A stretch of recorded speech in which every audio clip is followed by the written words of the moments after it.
Today's episode is supported by AIDS-Free Pittsburgh. There are more than 5,000 people living with HIV in southwestern Pennsylvania, and the Ryan White HIV/AIDS program provides support services to help them get the care they need.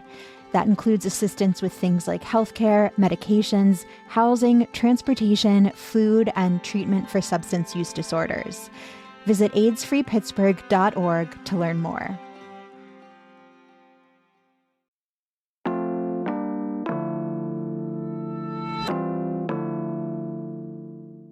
Today on CityCast Pittsburgh, 99% of Pittsburgh businesses are considered small.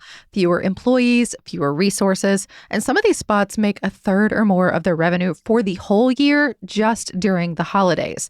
I know we are all in the thick of Black Friday shopping right now, but I am here to make the case that if you can, you should try to keep your purchases small this season. Today, I'm with a small business champion talking about how you can do that and create a market atmosphere or neighborhood crawl going all year long.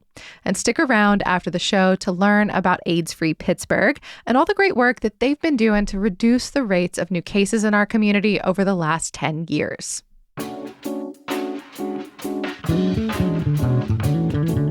It's Tuesday, November 25th. I'm Megan Harris, and here's what Pittsburgh's talking about.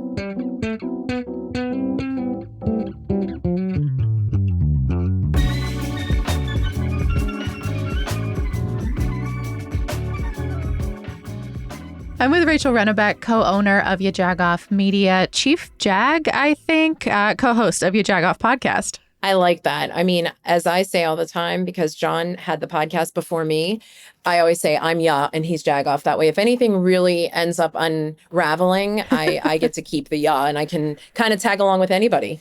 Hey, yeah, I'm here for it. Rachel, what is the best gift that you have gotten for yourself or for someone else that has been like a small local treasure, something you've gotten from somebody here in Pittsburgh? Megan, that is literally like asking me who my favorite child is. I'm not even kidding. Most recently, then. Oh, good. Okay. Such a journalist. Most recently, I would say, was probably the new pie candles that I saw at the I Made It Market from a very good friend of mine, Paul, who is the owner of P Squared in Bellevue.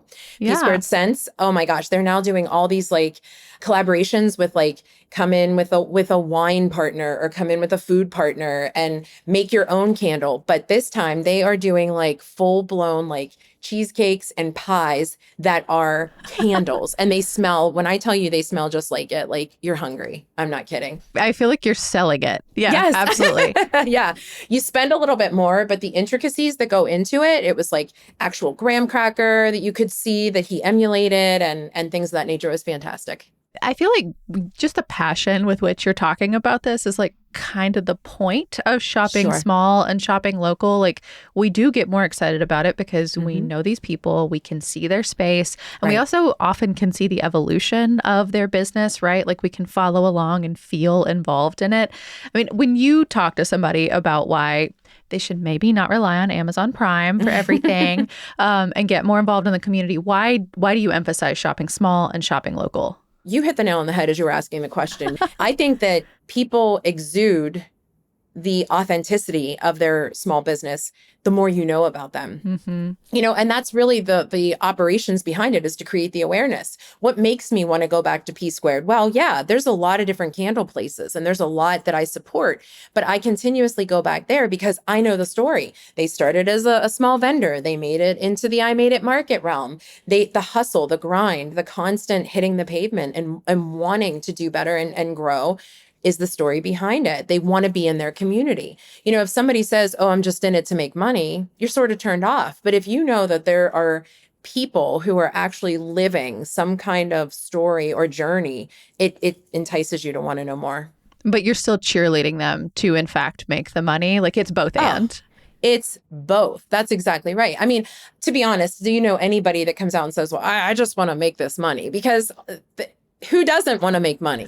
But ultimately, how are you getting to that end result, right? And what is important about it? And the importance should be building the relationships, seeing those faces, creating a community, having people want to come back because they appreciate what you put into it. It's all of those things.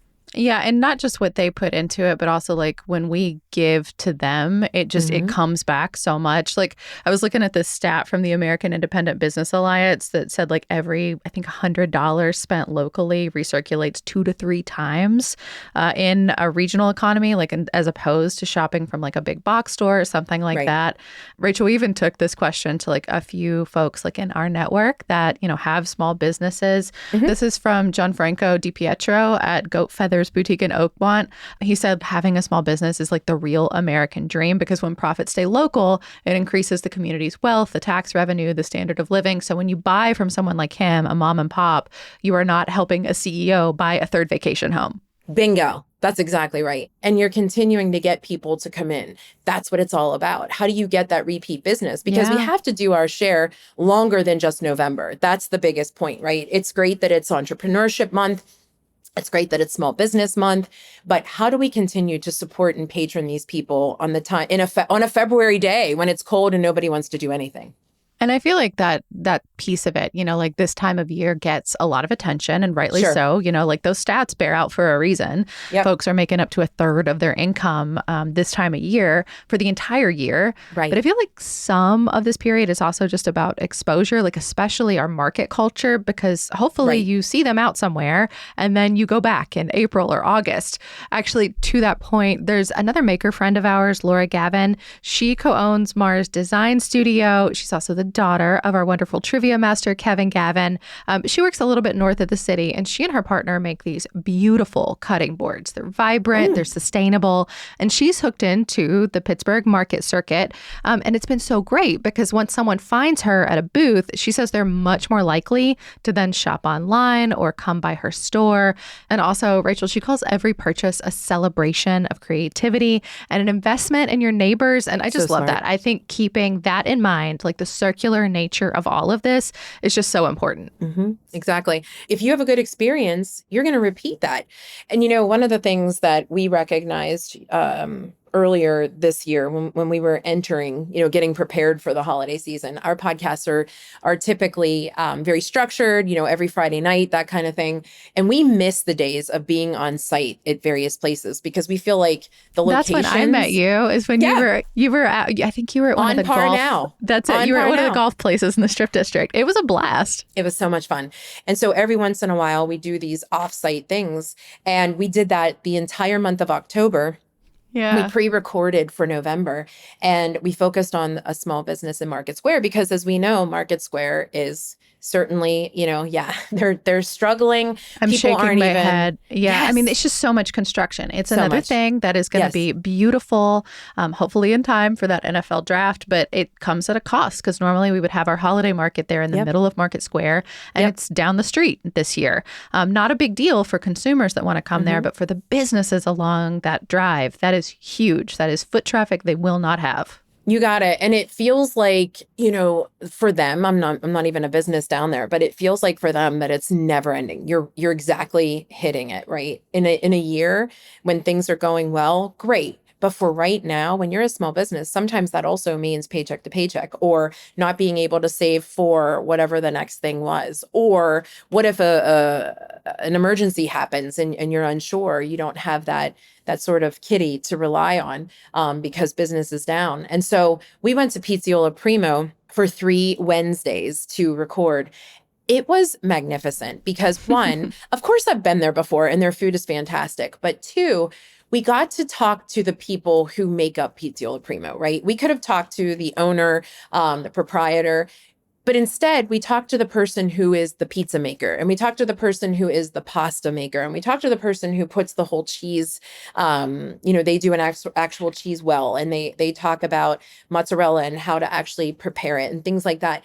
The authenticity behind them in the pride of their jobs, they're not bringing people in like they were, and they're not doing pasta at tableside like they were because the crowd has shrunk a little bit. The crowd's different. The cost of food is different. Yes. And rightfully so. A lot of our employees all over the city are getting paid a little bit more because the cost of living has gone up. Correct. many of them could make more money. That's a whole separate conversation. Whole separate. Yeah. But, and I think you're exactly right. They're committing to being the small business and not working 2 doors down at Starbucks, which is a national chain, right? Nothing against them, because people have said to me, well, what's the difference between somebody who starts insert small business that's known throughout in a different location? Well, there's not. It's what you make of it. I totally understand. But ultimately, there's not corporate America that you're up against. It's a whole other understanding of, I might miss a paycheck because I'm in it for the right reasons. It's the whole small business mentality. I want this to work so badly because it's, like you said, my passion, that I'm going to see to it that everybody else is getting paid. Everything is running as needed, but I may be the person who's not, reaping the benefits.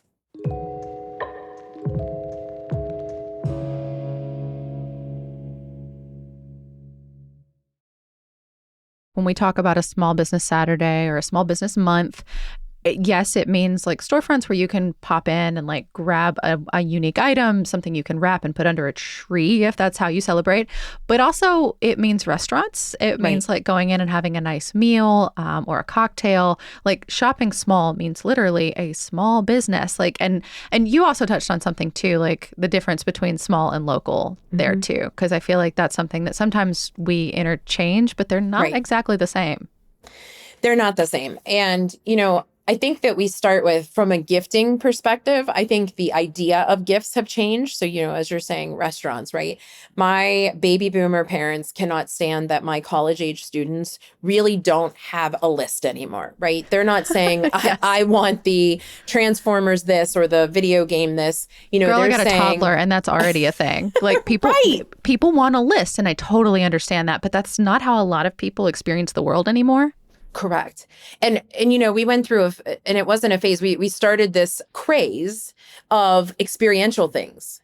And I think people were onto something because it's a memory that you're creating. Because so often, you're just getting that item and then you use it and then it's done. But if you're creating this experience together, and I think that's what we could be doing from a small business perspective, you could go do a progressive dinner like march through a neighborhood, go to Bloomfield, go to Lawrenceville, go to Penn Hills, go to Oakmont, and figure out what are the small businesses in those communities. Buy gift cards from there. I don't care if they're only $20. If your benchmark is $100, go to that neighborhood, spend the $100, $20 at 5 different places, give it to your person, and there you go. You've now infused that whole small business mentality to them, because now they're going to go try these different things. If it's an experience, that's what they would do. So I think that's how we could look at things a little differently versus, just items. Like you said, it could be a restaurant, it could be an experience, it could be, even like an escape room or something of that nature that makes sense. And that leads to, what is the difference between small and local? Well, sometimes it's all in the same. Sometimes it's a small business that's a local fine. We work very, very much so with a business here that started here in the Spring Garden area. And they're now in all these trade places for dogs, right? So they're not small by any means, but they're as local as you can get. And what's cool is, if they're in Tractor Supply, what Pittsburgh's going to say. We knew them when. We're Pittsburghers. We're so proud. We love to claim a thing. Love to claim it. But ultimately, not everything has to be synonymous, small and local. But the essence of being local means your roots were here, or you came here for that reason. Well, and there's so many things like that. Like, I'm thinking of like that line of Kate Spade merchandise that was like based around like Heinz ketchup. Yep. Like getting someone like a gift card to like the Milkshake Factory, for example, which has franchises all over, but was born here in Pittsburgh. Mm-hmm. But again, that's the difference between like local and small. Yep. Rachel, I feel like you touched on something too, because I feel like we're in the high season of this opportunity to create those experiences. Just because there's so many markets now, like that's become a really big trend, with neighborhoods organizing them, or groups of small businesses, like kind of with a like mind, have been putting these together. We tried to round some up for our website, pittsburgh.citycast.fm. But I've been shocked that this trend didn't catch on sooner. Like, it just seems so smart. I think, first of all, I love Pittsburgh through and through, but we're a little bit behind. And sometimes like it takes a minute for us to be like, oh, that's what we should be doing. Yeah, like we got farmers markets. We figured that out. But like the kind that like takes you from storefront to storefront. Right. And certainly there've been great examples of it that have existed for years. Right. Like I'm thinking of like the Lawrenceville Cookie Tour, which is coming up in December. Right. Such a great opportunity to see the whole neighborhood, to have a little snacky snack that you can judge walking down the street. But it's caught on in so many more places. Right. I mean, and when you think about how smart it was, and now that's what people are doing. They're picking that one thing and let's figure out, how do I introduce you to an entire neighborhood based on this cookie? And now everybody's offering a cookie and it grows and grows and grows. But I think that it takes the common person to repeat it and to tell another person in order for that to really catch on and become more of a flash in the pan. Well, I feel like you and I are both doing our level best to be cheerleaders for this sort of thing. I think so. And there's lots of folks in the city that are doing that. For sure. Before we tap out, I feel like there's one more stat that like just really spoke to me as I was kind of looking into this. And it was talking about not just the spending of money, which God knows is hard for a lot of people right now, but also the employment that's happening. I was reading one from our friends at Honeycomb Credit. They had popped into the inbox to share another Small Business Saturday market that's going down in East Liberty. I saw that. Yeah. Yeah. And they were saying, you know, small businesses here in Pittsburgh and elsewhere, like they're responsible for more than 88.9% of new jobs post-pandemic. That's most of the jobs. So, you know, it becomes the question, are they sustainable, right? That's the constant question of every business, every business that ever started. And yes, that is a huge percentage, but you have to just stick with it. You know, John and I, you brought it up. We started this 9 years ago, and it was just an idea of like, what would it be like if we sort of had this podcast become a marketing entity? What would happen? And now you become a powerhouse of the North Hills and really all across the city, Rachel. Like I'm in awe of how you and John do your business and also like just are constantly literally cheerleading so many great things that are happening in Pittsburgh. That means more to me than anything. I appreciate that because, you know, as I just said, I certainly know the woes of sustainability and ups and downs, but knowing that there are people who are cheering, there's silver linings along the way, and most of them are small businesses and people who have like minds like you. So thank you. Appreciate that. Well, we'll end on a high note. Are there any small businesses that you have your eye on, maybe for your own shopping list this year? How about this? I have to give a couple of shout outs. If you're not familiar with Yin's Lids, you know, they are our girls. They are go-to girls, LIDZ. We met them because they had a giant banner on 79 going toward like Mount Nebo area. And I was like, what's Yin's Lids? Well, I'm Googling it. It means hats. It's hats. And they screen the brim, the bottom part of a hat, anything you want. They've done city skylines. They've done pierogi theme. They do jag theme, pickle theme. If you want to have maybe your favorite photo of your toddler, they could do that. So they've done everything from customizable gifts to the perfect Yinzer item. And they've taken that concept and done it for a million other things. They're fantastic. Just adore them. These are so intricate. Like the line work in some of these. Wow. They are so artistic that I just can't even say enough about them. Clementine's homemade candles. Again, I'm a candle fanatic. So obviously I already told you about P Squared, but Clementine's. The vibes in your office must be immaculate. Yeah, John's not even here because he can't stand the smells. No, but you know, she has a lot of inspired like fruit type scents, and it looks too pretty and you almost don't want to light it, but the scents are absolutely amazing. You know, and a shout out to Carrie Nardini from I Made It Market, because she saw this in 2002, I think, and realized that this was something that she could foster and grow and really help these small businesses. And it's so awesome to see that 100 vendors were at last week's I Made It Market, and there's more coming. It's pretty cool. Yeah, there's just so many. Again, I can't emphasize enough like how many great markets we have next week throughout Small Business Saturday and into the holidays. There's so much opportunity to get out. And also, you don't need a market if you don't want one. You can just wander down a main street of one of our neighborhoods. It's a pop your head in, say hello or don't, browse the merchandise, see what you might love. Don't be afraid. That's the big takeaway here. Just go inside and see if there's anything there for you. And even if you can't purchase today, say nice things. Say nice things to someone else who maybe can. Share their stuff. That is so true. That's right. Don't be a jagoff. I feel like you're usually telling people to be a jagoff. Right? Not this time. Different term. Be a good kind of jagoff. There you go. Rachel Runnebeck, thank you so much for joining us today. Thank you so much. It's always a pleasure to talk to you, Megan. I appreciate the time. And don't go anywhere. In just a second, executive producer Mallory Falk will be joining us for a conversation sponsored by AIDS Free Pittsburgh about all the great work that they do in our city and how they're celebrating their 10th anniversary.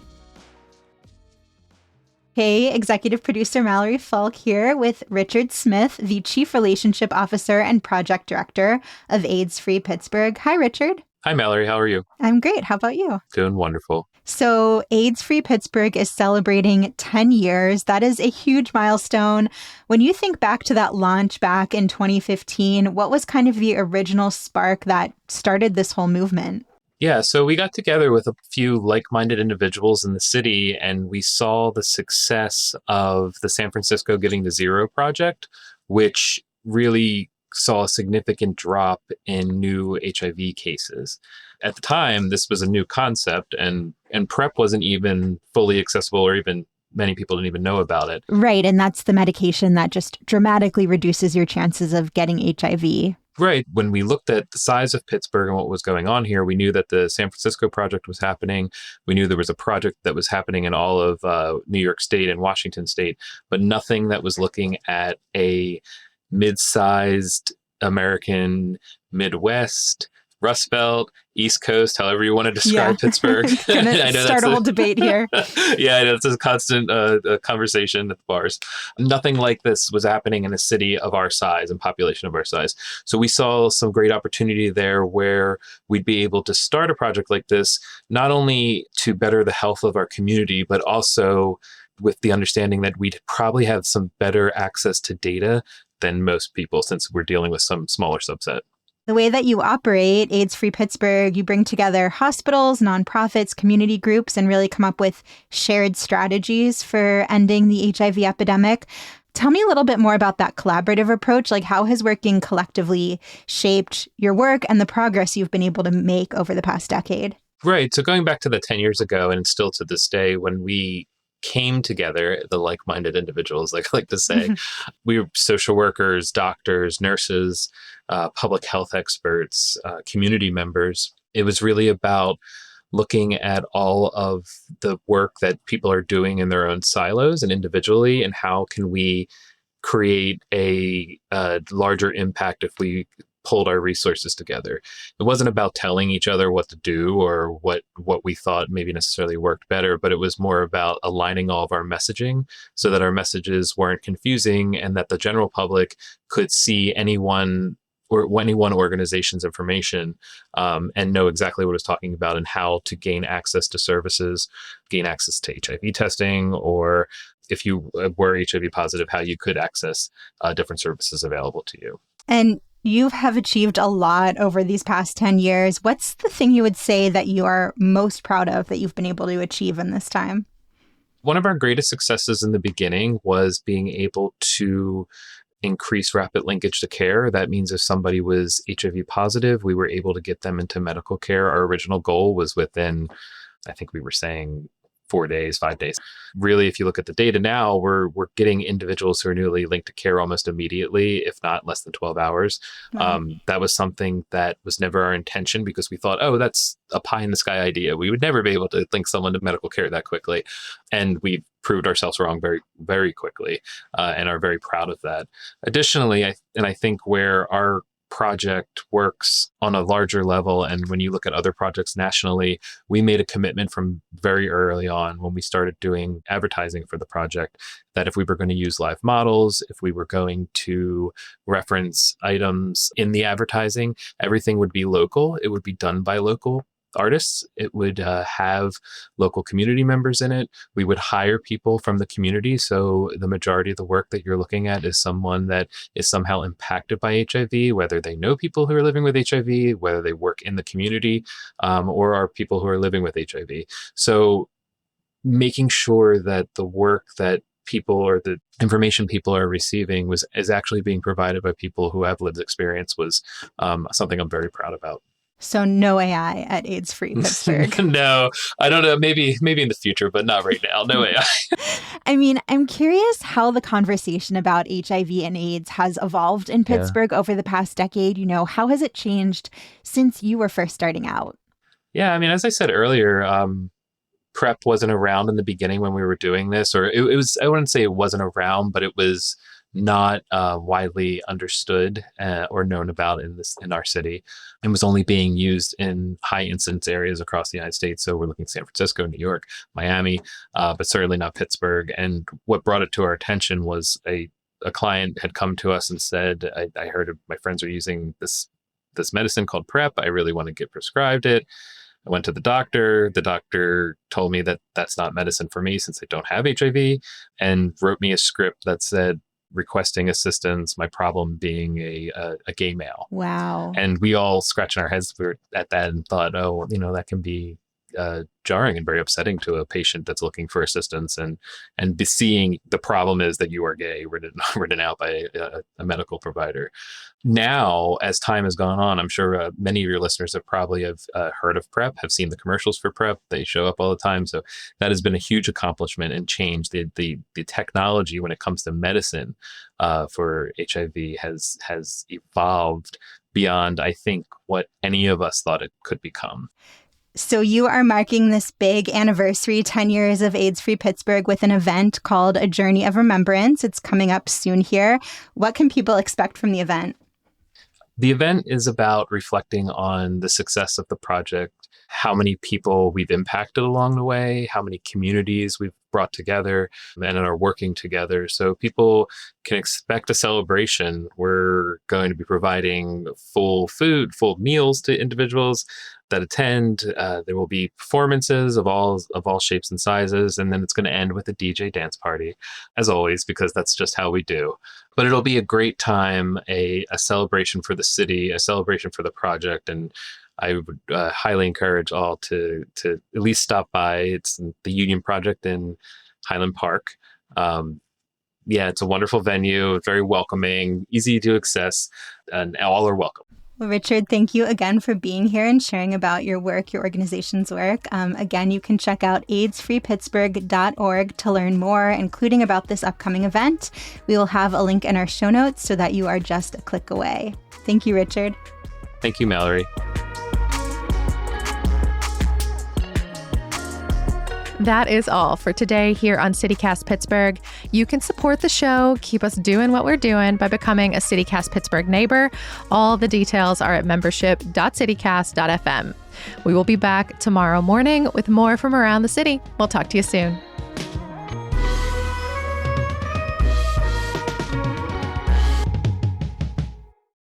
It's become almost like that, internal family pun where everything I say now, my family goes, shop local, shop smart, shop local, and it's the joke that we're even talking about with the draft coming. We say that that's the reason that there's construction everywhere, because the draft is coming. You could be in like New Kensington and it's like, well, the draft is coming.